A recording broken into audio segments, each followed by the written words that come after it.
చితగ్గొ చితగ్గొడదామనే లోపు అతన్ని చంపేస్తారు. అప్పుడే ఇతను చనిపోతాడు అనుకున్న టైంకి పెనాల్టీ వచ్చేస్తది. అంటే ఇతను ప్రతిరోజు వార్మప్స్ అయన్నీ చేయాలి గదా! అందుకని పెనాల్టీ జోన్‌కెళ్ళిపోతాడు. పెనాల్టీ జోన్ ఇతనిది అదృష్టమో లేదో గానీ సెకండ్ కత్తి కింద దిగేలోపు చప్పని పెనాల్టీ జోన్‌లో పడతాడు. అప్పుడు అనుకుంటా అదృష్టం కొద్దీ పెనాల్టీ జోన్‌లో పడ్డాననుకో. కానీ ఆ పెనాల్టీ జోన్‌లో లోషన్స్ ఇస్తారు కదా కొన్ని తాగడానికి, రికవర్ అవ్వడానికి. దాంతో అన్నీ వార్మప్ చేసినట్టు అన్నీ సంపదొబ్బుతాడు. దాని తర్వాత మిగతావన్నీ పెనాల్టీ జోన్‌లో కొన్ని లెవెలప్ అయిపోతాడు. దాన్ని లెవెలప్ అయ్యాక కొన్ని ఒక కత్తి కొంటాడు. ఆ కత్తి చూసి భలే ఉంది గదా! ఆ కత్తితోని తీసుకెళ్ళి డీమన్ క్యాస్టిల్‌కి మళ్ళొస్తాడు. అక్కడికొచ్చి ఒక్కొక్కడి తలకాయలు లేపుతాడు గాయ్స్.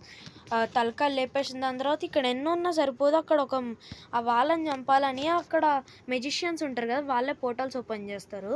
ఆ పోర్టల్స్ ఓపెన్ చేసిన వాళ్ళు అందరిని చంపేస్తారు. దాని తర్వాత ఏమైందో నెక్స్ట్ వీడియోలో చెప్తాను guys. Thank you guys for watching.